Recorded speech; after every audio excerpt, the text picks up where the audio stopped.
Hey guys, Thomas the Jr. here, aka Mustached Tom, here to review The Disaster Artist. Now, for those of you who don't know, The Disaster Artist is a documentary-based type of film that is based off of a cult classic movie simply known as The Room. So if you have not seen The Room, likelihood that you will not understand what is happening in this movie, but there's a good chance you probably have seen The Room if you are a moviegoer of cult classic films, or just films in general, and you just happen to have someone who said, hey, you need to check out The Room, because it's a movie that's so bizarre and odd and just so weird, and yeah. So, I heard about this little film being put together by James Franco, who's in the movie, and Seth Rogen and Dave Franco as well, who wanted to put this together, and they got Tommy Wiseau to agree to appear in the movie as well at the end of it, to essentially tell the story and behind the scenes and all that stuff. So, this little movie goes back to 1998, sorry, where his theater instructor is like trying to help the one of the characters named Greg. We know Greg is in the movie as Mark, in the Room movie, that being.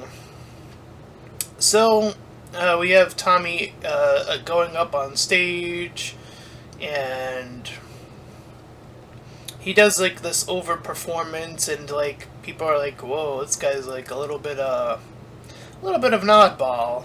Let's say that at the very least. But Greg was impressed, so he joins Tommy afterwards, and they start like passing the football, or like they go to the separate area where they're passing the football around, and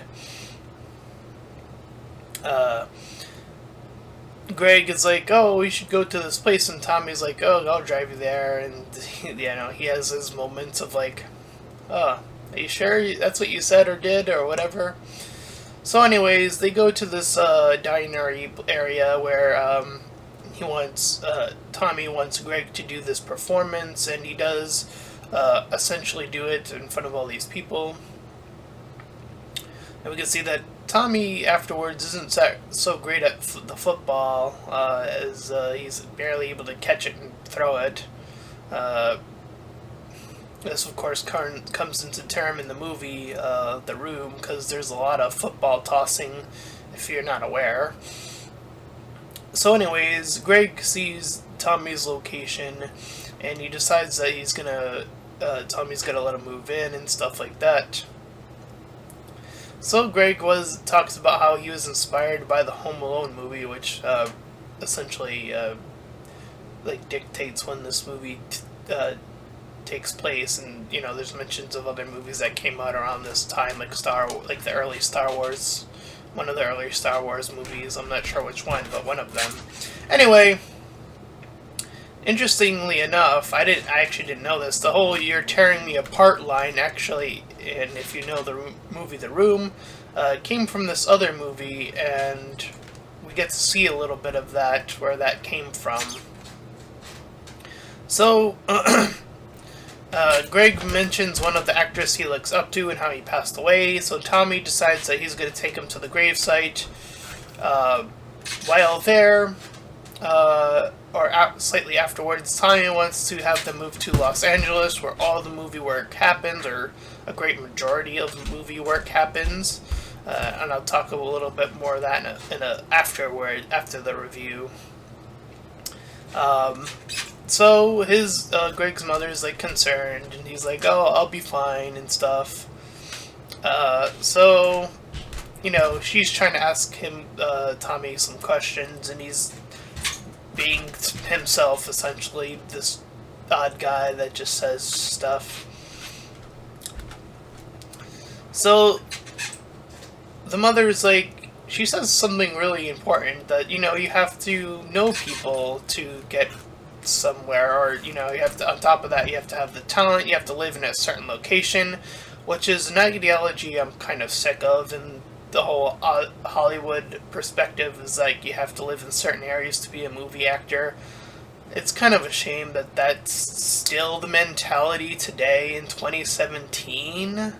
That's kind of sickening. Like, I wanted to be a movie actor since I was a kid, and like I can't have that kind of opportunity here, like where I live.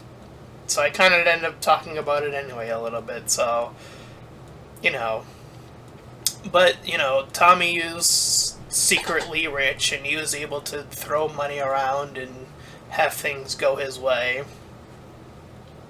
Anyways, so some time passes along, and Greg gets signed up with this agent, and the agent's like, we'll give you a shot someday, and then he's like, finally. He meets this lady at the bar. I believe they end up being the couple that end up like hooking up later, slightly later. But Tommy's not having any of it. He leaves. He doesn't, the whole friendship thing kind of like overtook him, I guess. Sort of this whole jealousy thing, I guess. I'm not really sure. But 3 months do pass, and Greg is doing his thing. He's talking with Ember, like, and I still believe that it's the same person, but whatever. So, anyways, Tommy in this next scene is like in some theater location where some teacher, or I think it's like a teacher, he's like, oh, you should play the villain of whatever because that would be easy for you. And Tommy, of course, wasn't having any of that. So anyways, in the next scene where they're like having lunch, Tommy meets this producer. I'm not sure the producer of what, I didn't write that down, but he was like some famous producer. So he tries to do some Shakespeare for the producer, and the producer has him kicked out, and he's like trying to apologize and stuff. So Tommy feels kind of like blah, not getting a chance. So Greg kind of wishes, because he's down on his luck, he's not getting any calls from his agent, that they could just make their own movie. And Tommy's like, yeah, let's make our own movie. So we see a little bit of a montage of Tommy writing out the whole Johnny character and all that stuff, and how in May of 2001 the room goes into development. Greg starts to grow this beard out. So they both meet this camera crew, and they want to buy this equipment from them, and they essentially like buy everything and get the whole studio, I believe. So they start to get the crew together, and it just seems like Tommy just picks up one random lady to play Lisa, and like it doesn't really show the rest of them, but Lisa seemed to be one of the main focuses of who they were hiring as far as, that. So anyways, day of 1 of 40 starts shooting, and the first scene they shot, apparently, how they represented it in this movie, went pretty well. Like, it seemed like the first scene they shot was the whole, the scene on the rooftop, or like one of the scenes. I don't even know if it made it in the movie or not. I don't think it did. At least unless I'm misremembering, it was like when Greg R. like hustles the kid who constantly is like, oh, I want to make out with Lisa. I forget his name, but yeah. So they actually did a pretty good first scene for that, and that goes well, and then it's like Tommy's turn to do his bit on like. And he's like throwing a suit on, and it's that scene on the roof you see, one of the most probably iconic scenes of the movie. Them on the roof, and him going, "Oh, hi, Mark," and it just shows him doing it over and over again, so many takes just to get it right. Greg passes him a water bottle, and somehow that water bottle gives Tommy the ability to do the scene. I don't know, it's so bizarre. So anyways, they do this other scene where, like, it's supposed to be, like, the serious scene, but Tommy, as soon as it starts, keeps laughing at the beginning of the story, which wasn't supposed to happen.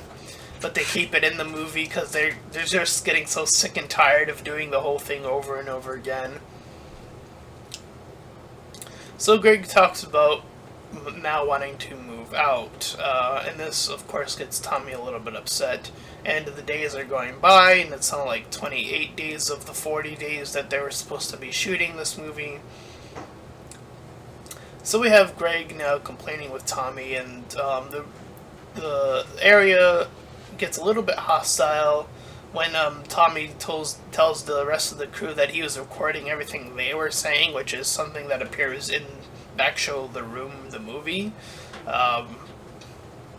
At least toward the end, anyway. But they cool off a little bit, and more days out of the 40, the 36 days out of 40. And now, like, there's, like, they're going through, like, a heat wave, I guess, and, like, the woman playing Claudette, which is Lisa's mother, is, like, having a really bad day. And she says something interesting, like, one of the worst days of being an actor is, like, better than the best days outside. I really like that little thing about being an actor. I'm sure, like, you know, if you're an actor, you would put your heart and soul into believing that kind of ideology. But then, like, the crew are, like, there talking with each other. They're trying to figure out what this movie is about because they have no clue.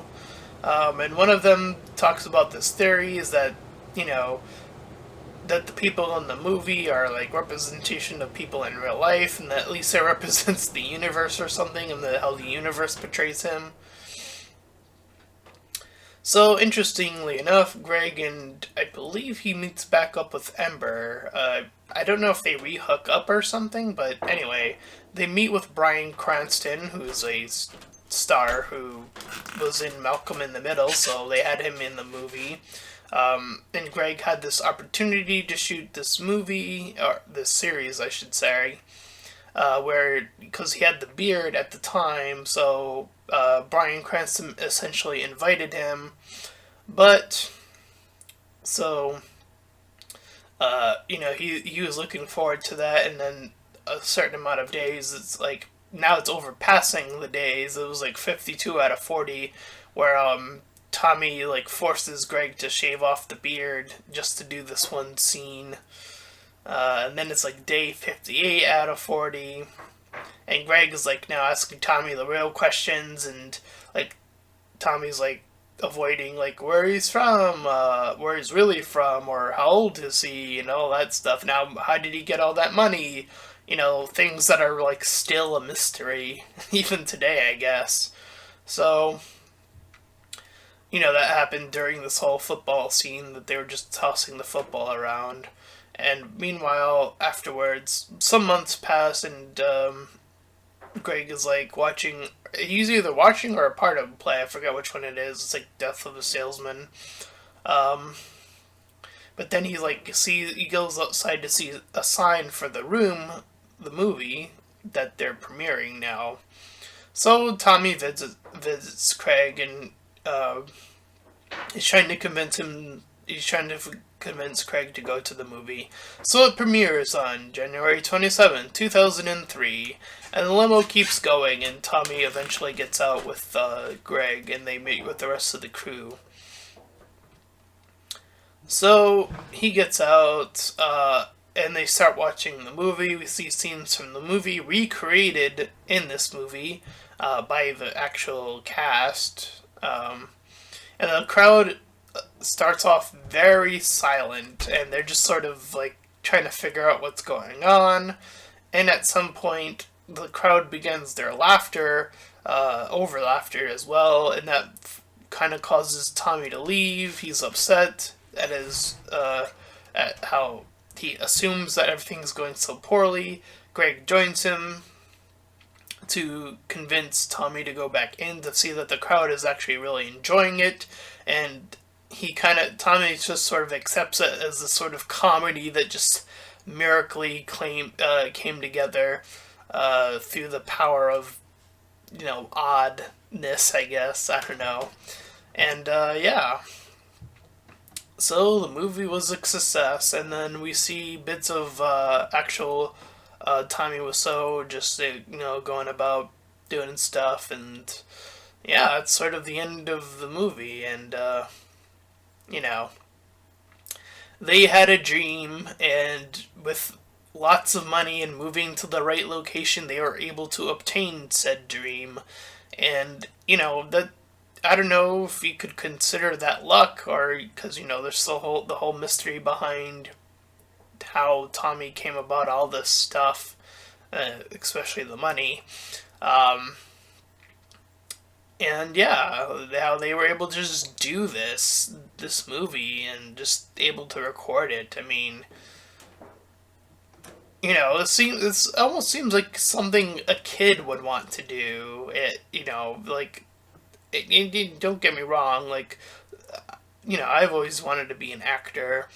But I turn to movie reviews because I know that in where I live, I'll say where I live. I live in Providence, where there hasn't been a movie recorded here, and as far as I know, I haven't. I don't even remember the last movie that was actually recorded here now, because it never happens anymore. Because Providence isn't.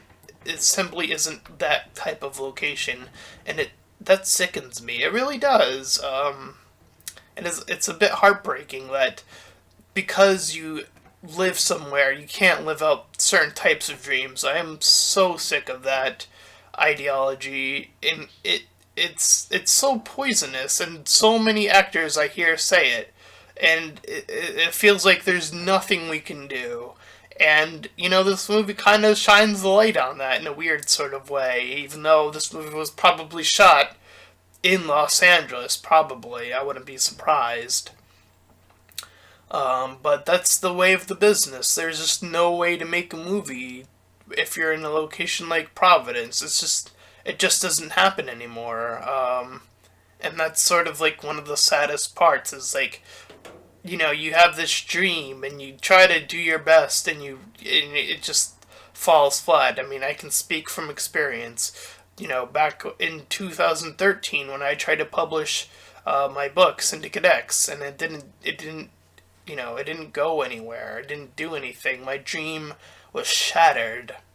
And, I tried the YouTube thing, and, I only recently got the 100 subscribers that I got, and, I tried to do my best to make this my dream now, but it's so hard. It is so hard being a hybrid channel and all that. And this movie is so bizarre because it made me think of all these things of, how success is depending on what type of job you want or, desire. It has to depend on your location. There's so much that goes into all that type of stuff. One of my other passions was like game designing. Game designing, impossible to do in certain locations, or it feels very impossible, or it felt very impossible for a very long time. But things do change, and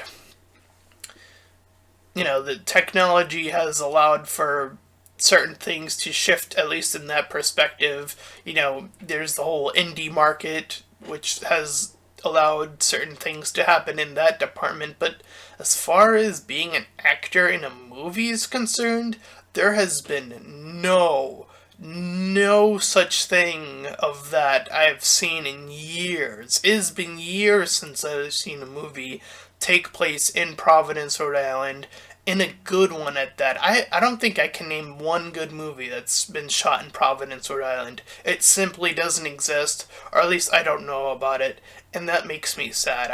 I really wanted to, that was really one of my dreams for like a really long time.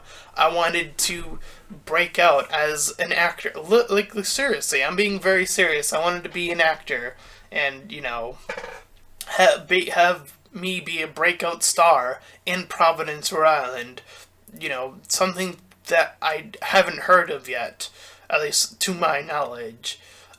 So this movie really awoken that, and it kind of slaps you a little bit because it seems like you have to have money and you have to have certain things, like it says in the movie, in order to get that success, and that's the part that stings the most.